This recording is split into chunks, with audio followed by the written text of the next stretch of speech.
ಒಬ್ಬ ವ್ಯಕ್ತಿ ಬರೋಬ್ಬರಿ 400 ದಿನಗಳಿಂದ ಕೇವಲ 1 ಹನಿ ನೀರು, 1 ತುತ್ತು ಅನ್ನವಿಲ್ಲದೆ ಹಸಿವಿನಿಂದ ಬಳಲ್ತಿದ್ದಾನೆ. ಅರೆ 400 ದಿನಗಳ ಇದು ಕೇಳಕ್ಕೆ ಕಷ್ಟ ಆಗ್ತಿದೆ. ಹೌದು, ಮತ್ತು ಆತ ಬೇರ್ಯಾರೂ ಅಲ್ಲ, ಇಡೀ ಜಗತ್ತೇ ಆರಾಧಿಸುವ ಭಗವಂತ.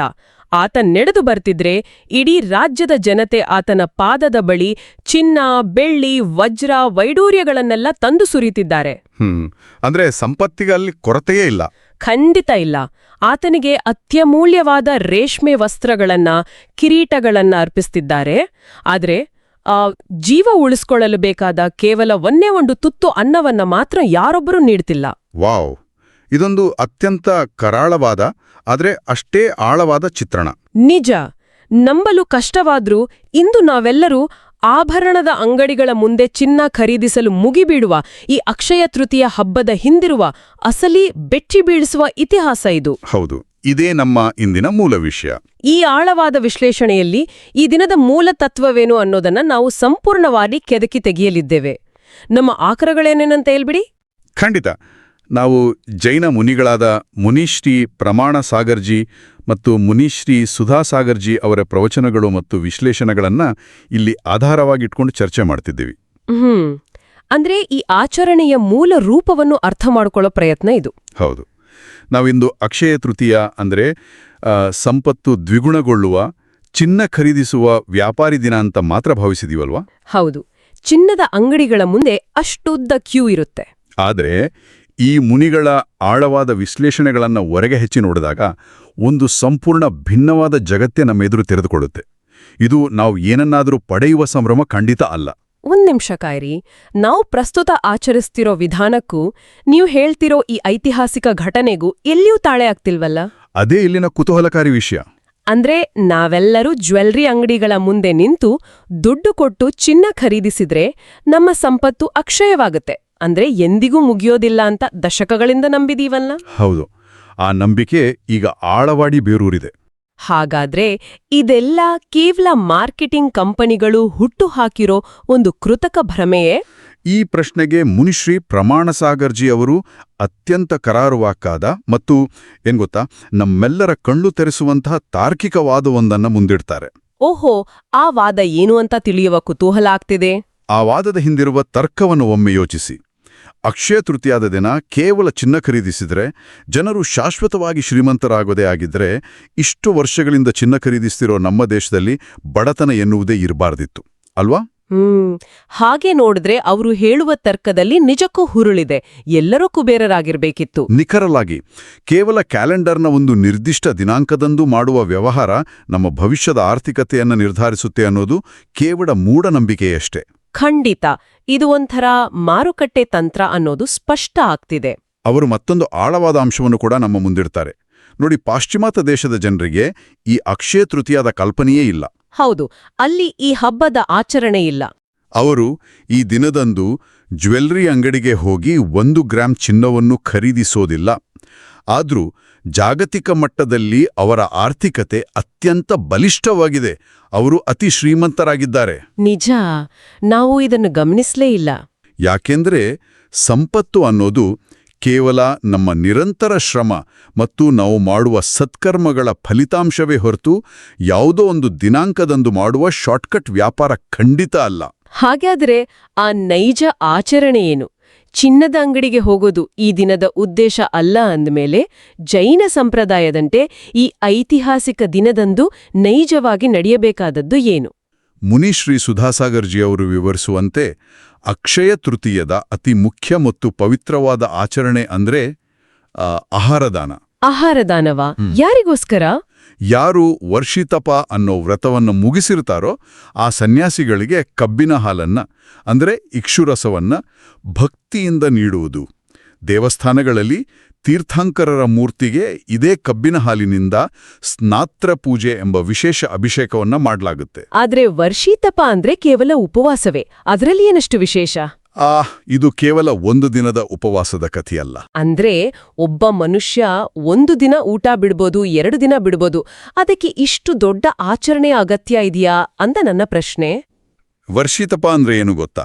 ಅದರ ಹಿಂದಿರುವ ದೈಹಿಕ ಮತ್ತು ಮಾನಸಿಕ ಯಾತನೆಯನ್ನ ಒಮ್ಮೆ ವಿಶ್ಲೇಷಿಸಿ. ಒಂದು ದಿನ ಸಂಪೂರ್ಣ ಉಪವಾಸ, ಮರುದಿನ ಕೇವಲ ಒಂದು ಹೊತ್ತು ಅತ್ಯಂತ ಸಾದಾ ಆಹಾರದ ಸೇವನೆ, ಮತ್ತೆ ಮರುದಿನ ಸಂಪೂರ್ಣ ಉಪವಾಸ. ಅರೆ, ಇದು ತುಂಬಾ ಕಷ್ಟದ ಪ್ರಕ್ರಿಯೆ. ಹೌದು, ಹೀಗೆ ಬರೋಬ್ಬರಿ 1 ವರ್ಷದ ಕಾಲ, ಅಂದ್ರೆ 365 ದಿನಗಳ ಕಾಲ ನಡೆಯುವ ಕಠಿಣ ತಪಸ್ಸು ಇದು. ವಾವ್, 1 ವರ್ಷದ ಕಾಲನಾ? ಹೌದು, ಇದು ಕೇವಲ ಹೊಟ್ಟೆ ಹಸಿವಿನ ನಿಯಂತ್ರಣ ಅಲ್ಲ. ಇದು ಮನುಷ್ಯನ ಇಡೀ ಜೈವಿಕ ವ್ಯವಸ್ಥೆಯನ್ನ, ನರಮಂಡಲವನ್ನ ಒಂದು ಅಸಾಮಾನ್ಯವಾದ ಪರೀಕ್ಷೆಗೆ ಒಳಪಡಿಸುವ ಪ್ರಕ್ರಿಯೆ. ನಿಜ, ದೇಹದ ಪ್ರತಿಯೊಂದು ಜೀವಕೋಶವೂ ಶಕ್ತಿಗಾಗಿ ಪರದಾಡುವಂಥ ಸ್ಥಿತಿಗೆ ತಲುಪುತ್ತೆ ಅಲ್ವಾ? ನಿಖರವಾಗಿ. ಇಂತಹ ಕಠಿಣ ತಪಸ್ಸಿನ ನಂತರ ಆ ಬಳಲಿದ ದೇಹಕ್ಕೆ ತಂಪಾದ ಪ್ರಾಣದಾಯಕವಾದ ಕಬ್ಬಿನ ಹಾಲನ್ನ ಎರೆದಾಗ ಆ ಸನ್ಯಾಸಿಯ ದೇಹ ಮತ್ತು ಮನಸ್ಸಿಗೆ ಸಿಗುವ ಶಾಂತಿ ಎಂಥದ್ದು ಅಂತ ಊಹಿಸಿ. ಅಂದ್ರೆ ಹೊಳೆಯುವ ಲೋಹಗಳನ್ನ ಕೂಡಿಡುವುದಕ್ಕಿಂತ ಜೀವ ಉಳಿಸುವಂತಹ ಕನಿಷ್ಠ ಆಹಾರಕ್ಕೆ ಇಲ್ಲಿ ಅತ್ಯುನ್ನತ ಪ್ರಾಮುಖ್ಯತೆ ನೀಡಲಾಗಿದೆ ಅಂತಾಯಿತು. ಖಂಡಿತ. ಯಾಕೆಂದ್ರೆ ಹಸಿದಿರುವ ಜೀವಿಗಳಿಗೆ ಅಥವಾ ಕಠಿಣ ತಪಸ್ಸಿನಲ್ಲಿರುವವರಿಗೆ ಆಹಾರ ನೀಡುವುದರಿಂದ ಸಿಗುವ ಪುಣ್ಯ ಅಥವಾ ಕರ್ಮದ ಫಲ ಚಿನ್ನದಂತೆ ಕಳೆದು ಹೋಗುವುದಿಲ್ಲ. ಚಿನ್ನ ಕರಗಬಹುದು ಅಥವಾ ಕಳ್ಳವಾಗಬಹುದು. ಹೌದು, ಅದರ ಮೌಲ್ಯ ಕುಸಿಯಬಹುದು ಕೂಡ. ಆದರೆ ಅನ್ನದಾನದಿಂದ ಹುಟ್ಟುವ ಪುಣ್ಯ ಸದಾ ಅಕ್ಷಯವಾಗಿರುತ್ತದೆ. ಅದು ಎಂದಿಗೂ ಕ್ಷಯಿಸೋದಿಲ್ಲ. ಅರ್ಥಪೂರ್ಣವಾದ ಮಾತು. ಮನುಷ್ಯನಿಗೆ ಎಷ್ಟೇ ಅಪಾರವಾದ ಸಂಪತ್ತಿದ್ರೂ ಜೀವಕ್ಕೆ ಹಸಿವಾದಾಗ ಹೊನ್ನನ್ನು ತಿನ್ನಲು ಸಾಧ್ಯವಿಲ್ಲ ಎಂಬುದೇ ಈ ದಿನ ಸಾರುವ ಅತಿದೊಡ್ಡ ಸಂದೇಶ. ಇದನ್ನು ಕೇಳುವಾಗ ನನ್ಗೆ ಆಶ್ಚರ್ಯದ ಜೊತೆಗೆ ಸ್ವಲ್ಪ ಗೊಂದಲವೂ ಆಗ್ತಿದೆ. ಏನದು ಗೊಂದಲ? ನಾವು ಆರಂಭದಲ್ಲಿ ಮಾತನಾಡಿದ ಹಾಗೆ ಭಗವಾನ್ ವೃಷಭದೇವರು ಬರೋಬ್ಬರಿ 13 ತಿಂಗಳು ಮತ್ತು 13 ದಿನಗಳ ಕಾಲ ಒಂದು ಹನಿ ನೀರು ಮತ್ತು ಆಹಾರವಿಲ್ಲದೆ ಅಲೆಯಬೇಕಾಯಿತು ಅಂತ ನಮ್ಮ ಮೂಲಗಳು ಹೇಳ್ತವೆ. ಹೌದು, ಇದು ಚರಿತ್ರೆಯ ಸತ್ಯ. ಆದರೆ ಭಗವಾನ್ ವೃಷಭದೇವರು ಸಾಮಾನ್ಯ ಮನುಷ್ಯರಲ್ಲಲ್ವಾ? ಅವರು ತೀರ್ಥಂಕರರು, ಇಡೀ ಜಗತ್ತಿಗೆ ದಾರಿ ತೋರುವ ದೇವಮಾನವರು. ಅಂಥವರಿಗೆ ಈ ಭೀಕರ ಪರಿಸ್ಥಿತಿ ಏಕೆ ಬಂತು? ಜಗತ್ತಿನ ಯಾವುದಾದರೂ ಶಕ್ತಿ ಅವರಿಗೆ ಒಂದು ತುತ್ತು ಅನ್ನ ನೀಡಬಾರ್ದಿತ್ತಾ?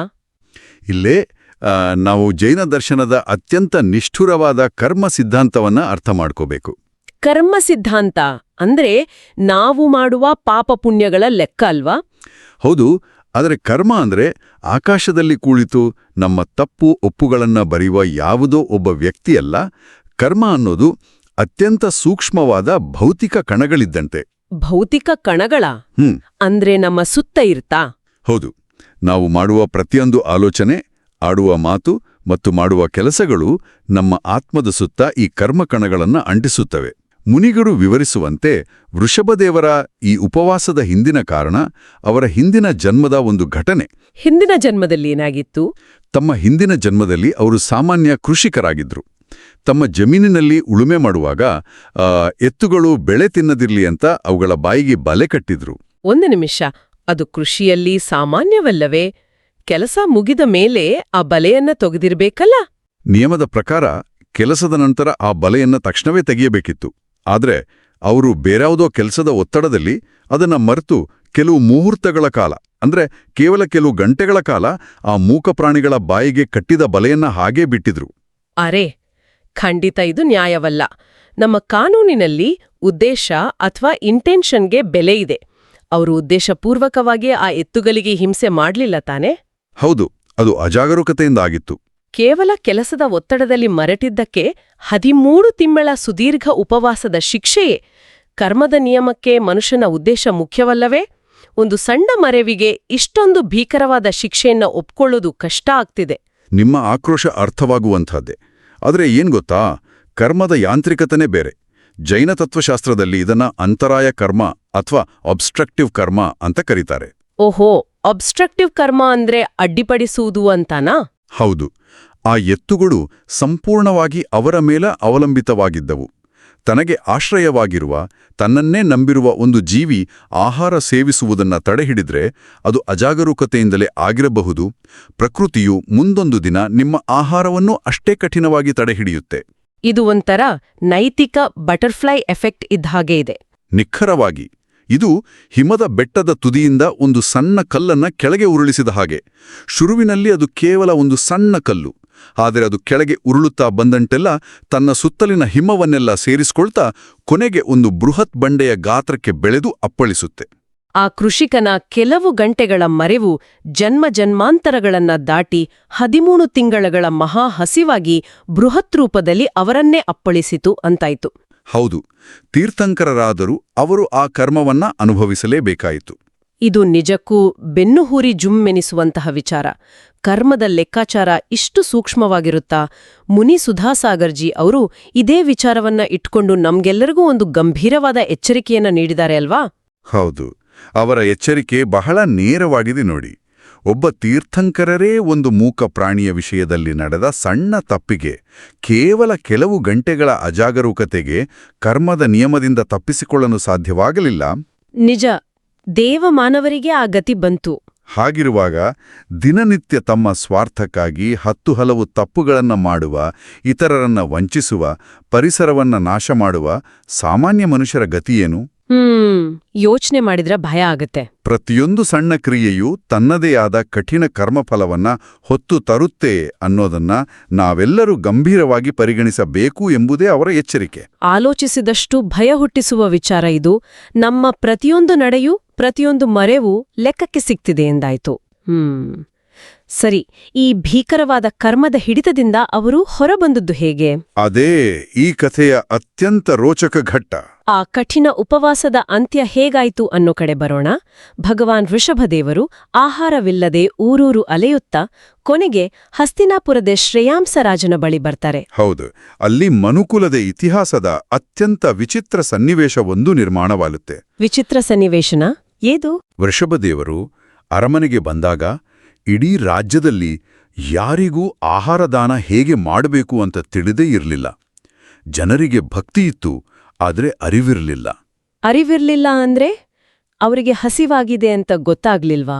ಇಲ್ಲ, ಎಲ್ಲರೂ ಅವರಿಗೆ ಅತ್ಯಮೂಲ್ಯವಾದ ಕುದುರೆ, ಆನೆ, ಬೆಲೆಬಾಳುವ ರೇಷ್ಮೆ ಬಟ್ಟೆಗಳು, ಚಿನ್ನಾಭರಣಗಳನ್ನ ತಂದು ಅರ್ಪಿಸ್ತಿದ್ರು. ರಾಜಕುಮಾರಿ ತನ್ನ ಕನ್ಯಾದಾನಕ್ಕೆ ಮುಂದಾದಳು.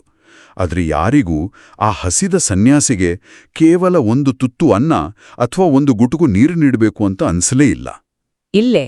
ಇಲ್ಲೇ ನನ್ನ ಪತ್ತಿ ದೊಡ್ಡ ಪ್ರಶ್ನೆ ಇರೋದು. ಇದನ್ನ ನಂಬೋದು ಅಸಾಧ್ಯ. ಯಾಕೆ? ದಯೆ, ಕರುಣೆ, ಹಸಿದವರಿಗೆ ಅನ್ನ ನೀಡುವುದು ಇವೆಲ್ಲವೂ ಮನುಷ್ಯನಿಗೆ ಪ್ರಕೃತಿಯಿಂದಲೇ ಅಂದ್ರೆ ಹುಟ್ಟಿನಿಂದಲೇ ಬಂದಿರುವ ಗುಣಗಳು ಅಂತ ನಾವೆಲ್ಲ ನಂಬಿದ್ದೀವಿ. ಪ್ರಾಣಿಗಳು ಸಹ ತಮ್ಮ ಮರಿಗಳಿಗೆ ಆಹಾರ ತಂದು ಉಣಿಸುತ್ತವೆ. ಹೌದು, ನೈಸರ್ಗಿಕ ಗುಣ ಅಂತ ನಾವು ಅಂದುಕೊಂಡಿದ್ದೀವಿ.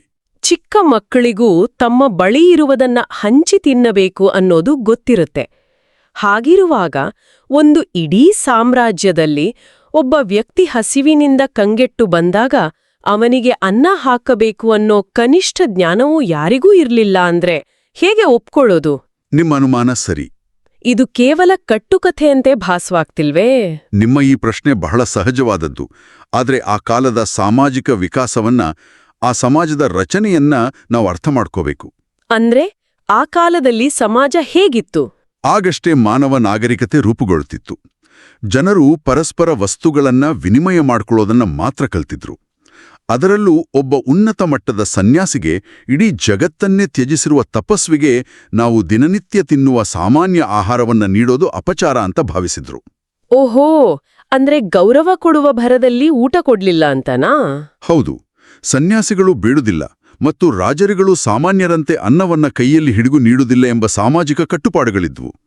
ಆಹಾರದಾನ ಎಂಬ ಪ್ರಕ್ರಿಯೆಗೆ ಒಂದು ನಿರ್ದಿಷ್ಟವಾದ ವಿಧಿವಿಧಾನ ಇರಲಿಲ್ಲ. ಇದು ವಿಚಿತ್ರವಾದ ಕಟ್ಟುಪಾಡು. ಆದರೆ ಆ ಇಡೀ ಸಾಮ್ರಾಜ್ಯದಲ್ಲಿ ಶ್ರೇಯಾಂಸರಾಜನಿಗೆ ಮಾತ್ರ ಆತನ ಜಾತಿ ಸ್ಮರಣೆಯ ಮೂಲಕ, ಅಂದ್ರೆ ತನ್ನ ಹಿಂದಿನ ಜನ್ಮದ ಸ್ಮರಣೆಯ ಮೂಲಕ ಆಹಾರ ನೀಡುವ ಸರಿಯಾದ ವಿಧಾನ ಮತ್ತು ಅದರ ಅಗಾಧವಾದ ಮಹತ್ವ ನೆನಪಾಗುತ್ತೆ. ಜಾತಿ ಸ್ಮರಣೆ ಅಂದ್ರೆ ಈ ಜನ್ಮದಲ್ಲಿ ಕಲಿಯದಿದ್ರೂ ಹಿಂದಿನ ಜನ್ಮದ ಸಂಸ್ಕಾರದಿಂದ ಆತನಿಗೆ ಜ್ಞಾನೋದಯವಾಯಿತು ಅಂತಾಯ್ತಲ್ಲ? ನಿಖರವಾಗಿ. ಆ ಕ್ಷಣದಲ್ಲಿ ಶ್ರೇಯಾಂಸರಾಜನಿಗೆ ಅರ್ಥವಾಗುತ್ತೆ, ಎದುರಿಗಿರುವ ಮಹಾತ್ಮನಿಗೆ ಬೇಕಾಗಿರುವುದು ರಾಜ್ಯಭಾರವಲ್ಲ, ಚಿನ್ನವಲ್ಲ, ಬದಲಾಗಿ ಹಸಿವನ್ನ ನೀಗಿಸುವ ಆಹಾರ ಅಂತ. ಖಂಡಿತ. ಆ ಕ್ಷಣದಲ್ಲಿ ಆತನಿಗೆ ಸತ್ಯ ಹೊಳೆಯಿತು. ಆತ ಅತ್ಯಂತ ಭಕ್ತಿ, ಗೌರವ ಮತ್ತು ಸರಿಯಾದ ವಿಧಿವಿಧಾನಗಳೊಂದಿಗೆ ವೃಷಭದೇವರಿಗೆ ಕಬ್ಬಿನ ಹಾಲನ್ನ ನೀಡ್ತಾನೆ. ಆ ಒಂದು ಕ್ಷಣ 400 ದಿನಗಳ ಸುದೀರ್ಘ ಉಪವಾಸ ಅಂತ್ಯವಾಗುತ್ತೆ. ವಾವ್! ಮನುಕುಲ ಮೊದಲ ಬಾರಿಗೆ ದಾನ ಮಾಡುವುದನ್ನ, ಅದರಲ್ಲೂ ಆಹಾರ ದಾನ ಮಾಡುವುದನ್ನ ಕಲಿಯುತ್ತೆ. ಹೌದು, ಮನುಷ್ಯನಿಗೆ ದಾನದ ಪರಿಚಯ ಆಗಿದ್ದು ಅಲ್ಲಿಂದಲೇ. ಅಂದ್ರೆ ಒಂದು ರೀತಿಯಲ್ಲಿ ಶ್ರೇಯಾಂಸರಾಜನ ಆ ಒಂದು ಕ್ರಿಯೆ ಇಡೀ ಜಗತ್ತಿನಲ್ಲಿ ದಾನಧರ್ಮದ ಅಂದ್ರೆ ಚಾರಿಟಿಯ ಉಗಮಕ್ಕೆ ಕಾರಣವಾಯಿತು ಅಂತ ಹೇಳ್ಬೋದು. ಖಂಡಿತ. ಮತ್ತು ಇಲ್ಲಿ ನಾವು ಇನ್ನೊಂದು ಬಹುದೊಡ್ಡ ಮಾನಸಿಕ ವಿರೋಧಾಭಾಸವನ್ನ ಗಮನಿಸಬೇಕು. ವಿರೋಧಾಭಾಸನ ಯಾವ ರೀತಿ? ಸಾಮಾನ್ಯವಾಗಿ ನಮ್ಮ ಸಮಾಜದಲ್ಲಿ ದಾನವನ್ನ ಪಡೆಯೋರು ಅದೃಷ್ಟವಂತರು, ಅವರ ಕಷ್ಟ ದೂರವಾಯ್ತು ಅಂತ ಅನ್ಕೊಳ್ತೇವೆ ಅಲ್ವಾ? ಹೌದು, ದಾನ ಪಡೆದವನಿಗೆ ಲಾಭ ಆಗತ್ತೆ ಅಂತಲೇ ನಮ್ಮ ನಂಬಿಕೆ. ಆದರೆ ಈ ಐತಿಹಾಸಿಕ ಘಟನೆಯಲ್ಲಿ ದಾನವನ್ನ ಪಡೆಯೋರಿಗಿಂತ ದಾನವನ್ನ ನೀಡುವವರು ಹೆಚ್ಚು ಪ್ರಾಮುಖ್ಯತೆ ಮತ್ತು ಅಮರತ್ವವನ್ನ ಪಡಿತಾರೆ. ಒಂದ್ ನಿಮಿಷ. ದಾನ ಪಡೆದವನ ಹಸಿವು ನೀಗುತ್ತೆ, ಜೀವ ಉಳಿಯುತ್ತೆ. ಹಾಗಿರುವಾಗ ನೀಡುವವನಿಗೆ ಹೇಗೆ ಹೆಚ್ಚಿನ ಲಾಭ ಸಿಗಲು ಸಾಧ್ಯ? ನೋಡಿ, ಭಗವಾನ್ ವೃಷಭದೇವರಿಗೆ ಹೇಗೋ ನಿರ್ವಾಣ ಪ್ರಾಪ್ತಿ ಆಗೋದೇ ಇತ್ತು. ಅವರು ಆ ಆಧ್ಯಾತ್ಮಿಕ ಹಾದಿಯಲ್ಲೇ ಇದ್ರು. ಆದರೆ ದಾನದ ಪುಣ್ಯದ ಮಹತ್ವವನ್ನ, ಹಸಿದವರಿಗೆ ಆಹಾರ ನೀಡುವ ಸರಿಯಾದ ವಿಧಾನವನ್ನ ಇಡೀ ಜಗತ್ತಿಗೆ ಮೊದಲ ಬಾರಿಗೆ ಪರಿಚಯಿಸಿದ ಕಾರಣ ಆ ನೀಡಿದವನ ಅಂದ್ರೆ ಶ್ರೇಯಾಂಸರಾಜನ ಹೆಸರು ಇತಿಹಾಸದಲ್ಲಿ ಅಕ್ಷಯವಾಯಿತು. ಓಹೋ, ದಾನಧರ್ಮದ ಜನಕನಾಗಿ ಆತ ಶಾಶ್ವತವಾದ ಅಂತನಾ? ಹೌದು. ಕೊಡುವಿಕೆಯಲ್ಲಿ ನಿಸ್ವಾರ್ಥವಾಗಿ ನೀಡುವ ಪ್ರಕ್ರಿಯೆಯಲ್ಲಿರುವ ನಿಜವಾದ ಶಕ್ತಿ ಇದು. ನಮ್ಮಲ್ಲಿರುವುದನ್ನ ನಾವು ಬಿಟ್ಟುಕೊಟ್ಟಾಗ ನಾವು ಕಳೆದುಕೊಳ್ಳುವುದಿಲ್ಲ, ಬದಲಾಗಿ ನಾವು ಶಾಶ್ವತವಾಗಿ ಉಳಿತೇವೆ. ಇದೊಂದು ಅದ್ಭುತವಾದ ಮತ್ತು ಆಳವಾದ ದೃಷ್ಟಿಕೋನ. ನಾವು ಇಡೀ ದಿನ ಬರೀ ನಮಗಾಗಿ ಪಡೆಯುವ ವಸ್ತುಗಳನ್ನ ಕೂಡಿಡುವ ಮುಂದಿನ 10 ತಲೆಮಾರಿಗೆ ಆಗುವಷ್ಟು ಆಸ್ತಿ ಮಾಡೋ ಯೋಚನೆಯಲ್ಲೇ ಒದ್ದಾಡ್ತಿರ್ತೀವಿ. ಖಂಡಿತ, ನಮ್ಮ ಇಂದಿನ ಸಮಾಜದ ವಾಸ್ತವವೇ ಅದು.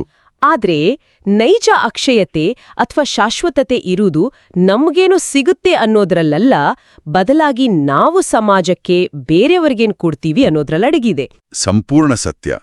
ಹಾಗಾಗಿ ಈ ಅಕ್ಷಯ ತೃತೀಯದಂದು ಮಾರುಕಟ್ಟೆಯಲ್ಲಿರುವ ಚಿನ್ನದ ಬೆಲೆಯ ಬಗ್ಗೆ, ಅದರ ಗ್ರಾಫ್ ಪ್ರತಿದಿನ ಏರ್ತಿದೆಯೋ ಇಳಿತಿದೆಯೋ ಅನ್ನೋದರ ಬಗ್ಗೆ ತಲೆಕೆಡಿಸಿಕೊಳ್ಳುವುದು ಸಂಪೂರ್ಣ ವ್ಯರ್ಥ.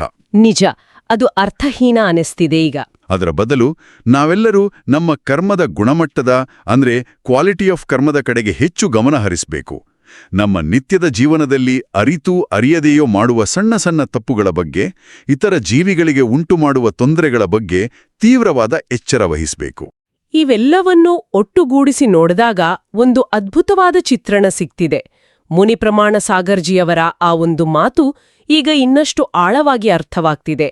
ಕೇವಲ ಹೊಳೆಯುವ ವಸ್ತುವನ್ನ ಖರೀದಿಸಬೇಡಿ, ನಮ್ಮ ಆತ್ಮವನ್ನ ಬೆಳಗಿಸುವಂತಹ ಕೆಲಸವನ್ನ ಮಾಡಿ ಅಂತ. ಹೌದು, ಭೌತಿಕ ವಸ್ತುಗಳು ಎಂದಿದ್ದರೂ ಅಳೆಯುವಂತಹದ್ದೇ. ಆದ್ರೆ ನಾವು ಮಾಡುವ ಸತ್ಕರ್ಮಗಳು ಮಾತ್ರ ಸದಾ ಅಕ್ಷಯವಾಗಿ ಉಳಿಯುತ್ತವೆ ಅನ್ನೋದನ್ನ ಈ ಮೂಲಗಳು ನಮ್ಮ ಮುಂದೆ ಅತ್ಯಂತ ಸ್ಪಷ್ಟವಾಗಿ ತೆರೆದಿಡುತ್ತಿವೆ. ಖಂಡಿತ.